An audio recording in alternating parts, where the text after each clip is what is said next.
वासुदेवाय हरये परमात्मने प्रणतः क्लेशनाशाय गोविन्दाय नमो नमः।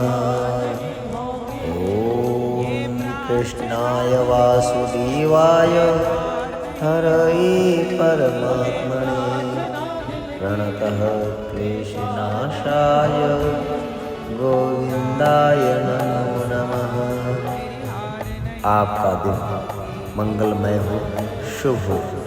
जयतु संस्कृतम, जयतु भारत।